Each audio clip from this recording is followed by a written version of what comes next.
Welcome to the first edition of Trunk and Tails. It's a political discussion. I'm Stacy Smith, your host. And as I say, this is our initial discussion. So we normally will have two Democrats and two Republicans. The two Democrats could not make it today, so we have two Republicans. And I'd like to introduce them to you right now to talk about the state of affairs, perhaps of the Republican Party as it stands right now. First, we're going to introduce you to former Governor of Pennsylvania, Tom Corbett.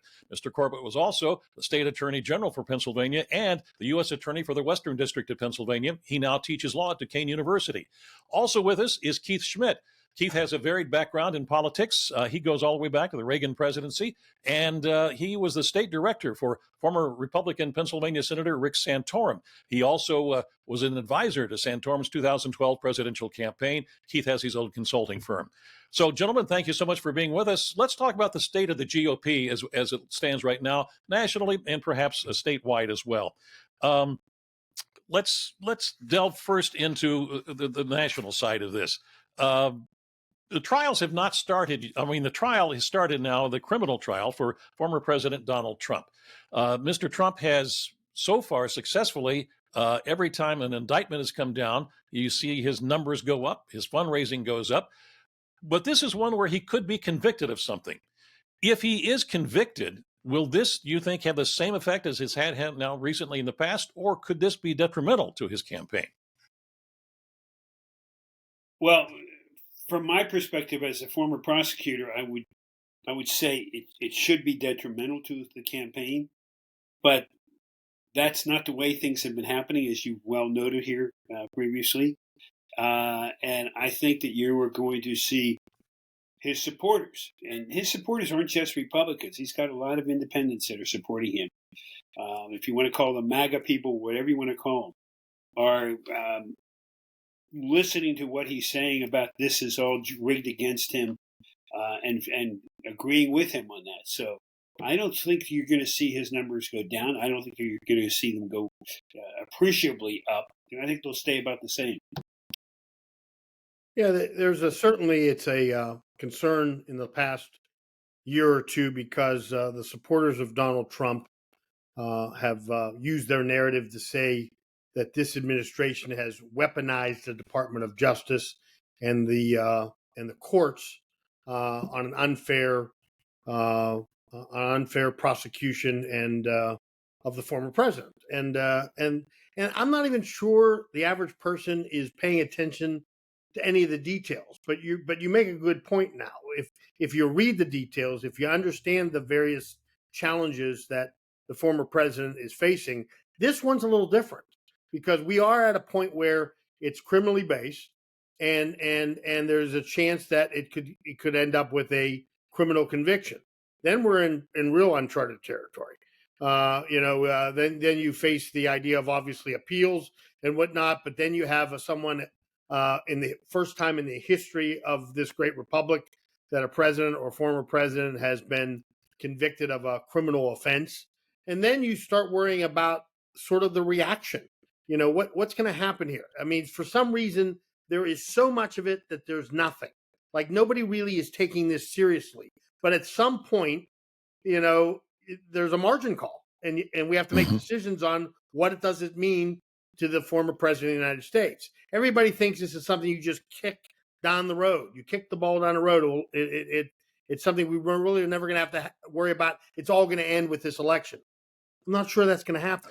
So, I think part of the problem. Let me just finish by saying, and I'd like to hear the governor's perspective on this as well, is really sort of the civil discord of America. And I know he's working a lot of projects right now. Our former governor who's on this podcast saying that there has to be calm. People have to understand what's at stake here, and we have to have reasonable people talking to Americans to remain calm through what could be a very troubling election cycle. Well, that whole thing could be moved up because if there is a conviction and a lot of press is surrounding that, and there's some move to get him removed as a legitimate candidate for president, we can have real issues in America, north, south, east, and west. Governor, what do you think? We are a very divided country right now. Yep. And a lot of it, and Stacy, I've done this many times with you and the conversations I have with people. Cell phones social media has not brought us together. It's separated us. It's divided us. And we're blue or we're red. The independents are in the middle, and they'll go blue or red on a vote. There's nothing joining us at this point in time. And there is beliefs by people that the election in 2020 was stolen. They still believe that it was stolen. Yet nobody has ever produced one shred of evidence that anything illegal was done in that regard. Mr. Trump faces these criminal allegations of bribing witnesses in order that they don't say anything about it when he was running in 2016. He's facing other charges in Georgia and charges in Florida for maintaining or keeping records that he wasn't supposed to keep when he left the presidency. They're going to keep coming back, but it doesn't seem to take away from his popularity with a certain number of people. It doesn't add to his popularity either.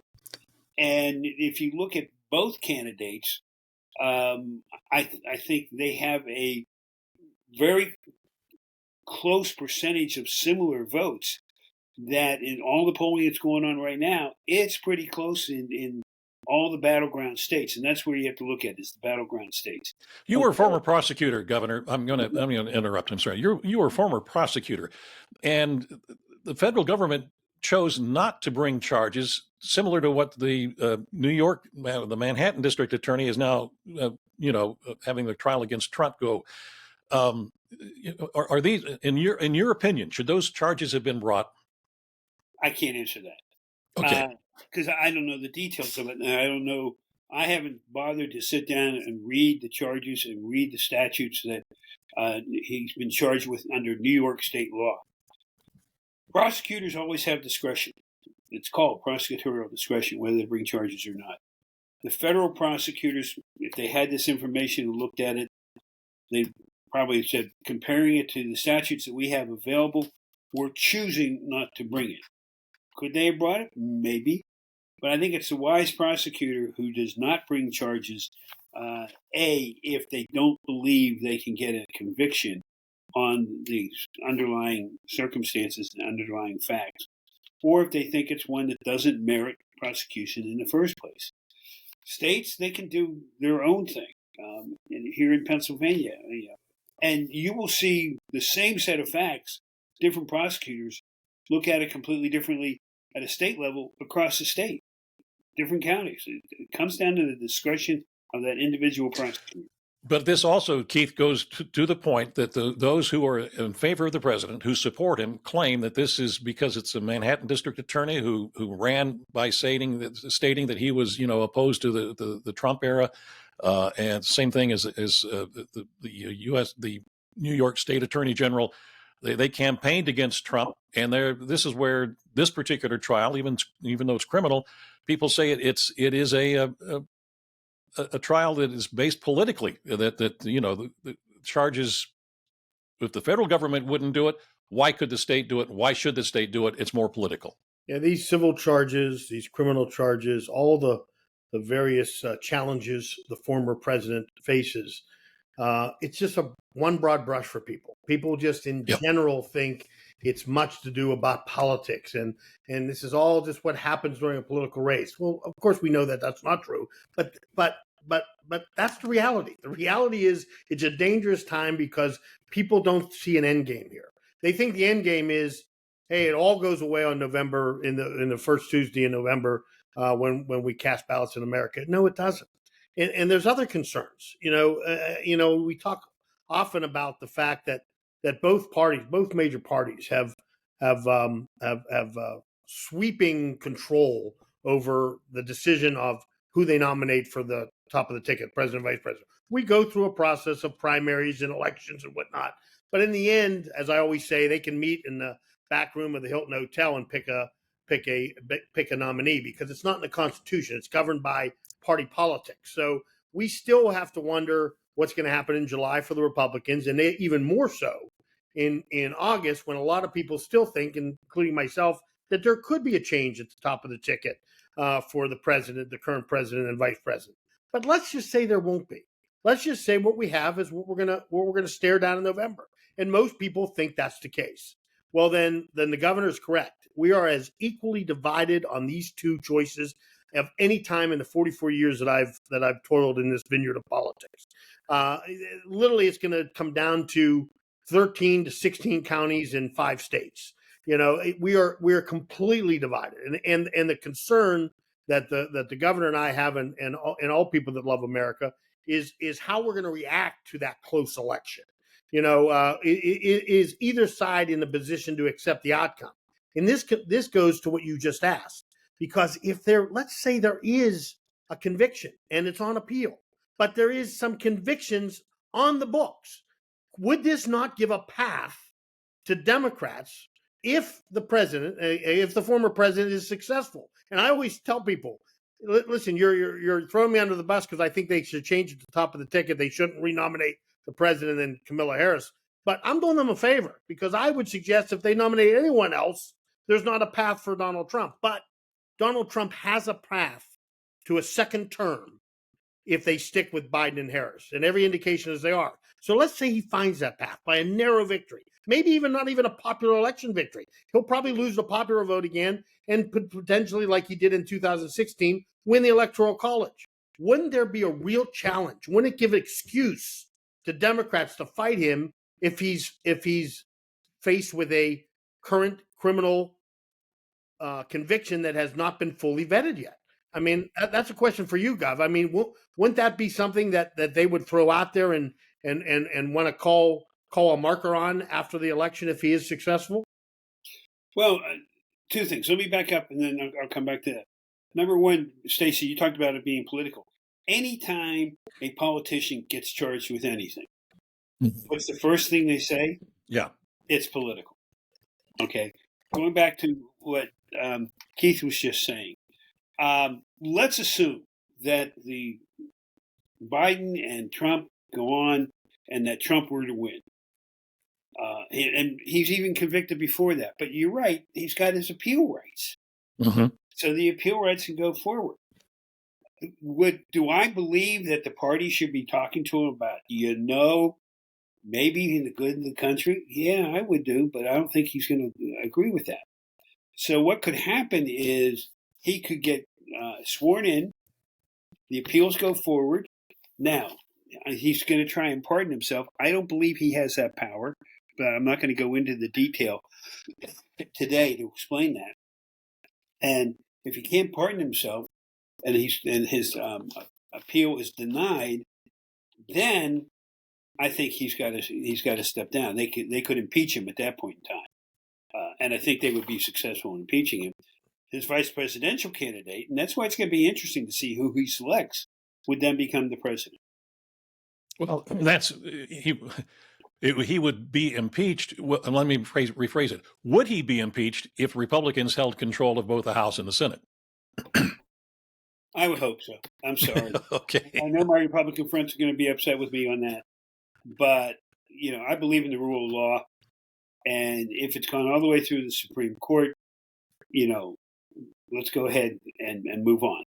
Yeah. All right. Well, let's move on into another topic as well concerning Republicans, and that is Mr. McCormick is running for the United States Senate once again. Really, no opposition in the primary, so he will be the Republican candidate in the fall against Senator Bob Casey. I'm trying to tie in what is going on with the Republicans on the national basis with McCormick on a statewide basis. There are a lot of Republicans who are moderates who do not like Mr. Trump. And where does this then put Mr. McCormick in the state of Pennsylvania in being able to defeat Senator Bob Casey, if I'm making my question clear? Well, I think he's running his campaign not based upon who's at the top of the ticket, but we need to change the Senate. He's offering himself as an alternative to Bob Casey, who's been in the Senate for 18 years. And who before that spent, I think, 8 years as the Auditor General of Pennsylvania.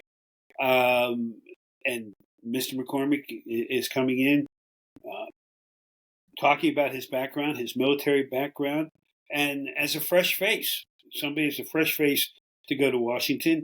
And there's a certain logic to be arguing, we shouldn't have both senators from Pennsylvania being Democrats. There should be one Republican in that. And I think he has a lot to bring out if he has the resources about the lack of production from the present senior senator from Pennsylvania.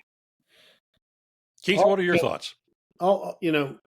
Any incumbent, down ticket, anybody running below the president in the House of Representatives or the third of the Senate, and you're incumbent, you're nervous right now, especially if you've been around for a while, especially if you're a known commodity.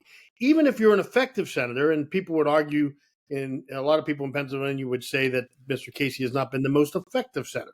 But even if you were an effective senator, an effective representative, and you've been there a long time, you have to be worried about this year because all the polling suggests that this is a change election. And unfortunately, at the top of the ticket, it's like the same old, same old. They're basically, we're now redoing 2020. So there's going to be a certain frustration of voters on both sides of the aisle that say, I don't like what's happening in the world. I don't like what's happening on our border. I don't like what's happening in the economy. And I want change, and I'm not going to get it at the top of the ticket. I'm either going to end up with the former president or the current president. So I'm going to vote other people out of office. I'm going to express my frustration by changing other people. So that's a distinct vulnerability for a long-term public servant like Mr. Casey. And the other vulnerability for Mr. Casey is we talked exhaustively about how divided the country is. And for Pennsylvania, we always have tight elections, but now we're a microcosm of the country because we're almost equally divided. And no one, whether it be Mr. McCormick or Senator Casey, is going to win that race by a margin. So the current senator from Pennsylvania is now staring down an election unlike anything he's ever faced because his first three, 2006, a wave election for Democrats. 2012, an absolute avalanche again for Democrats. 2018, Trump midterm. We got punished badly, the Republican Party. So he ran in 3 consecutive cycles in which it was just a glorious time to be running as a Democrat. This year's different. So he's walking in to what will arguably the tightest election that he's ever faced for his 4th term, and he's staring down the fact that the American people want change. That could be a formula for Mr. McCormick to run up the middle and steal a seat for the Republican Party.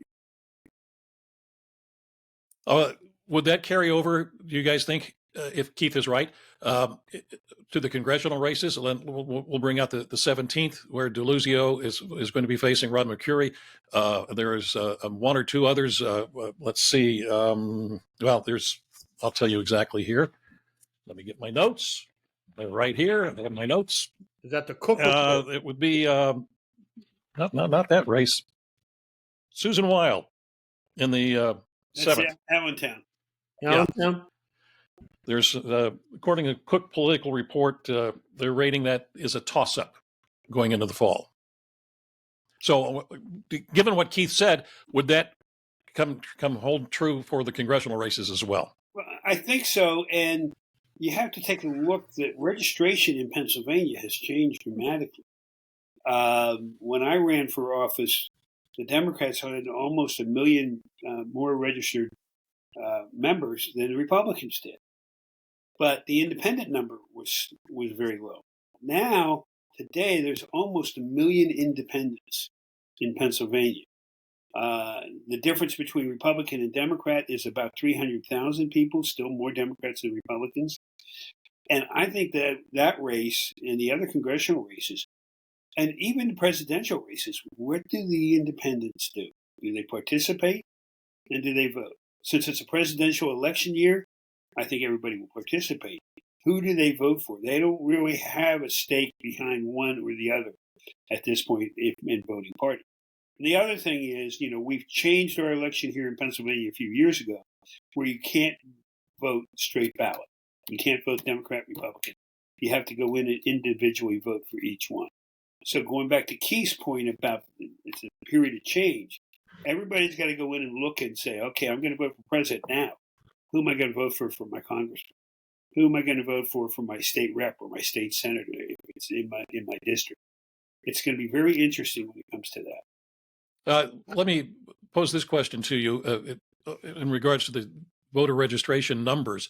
If indeed there are now, the gap has closed by 300,000, is there a particular area in the state that has lost more? I mean, Philadelphia is obviously heavily Democrat. Have they lost more? Have more people gone independent there?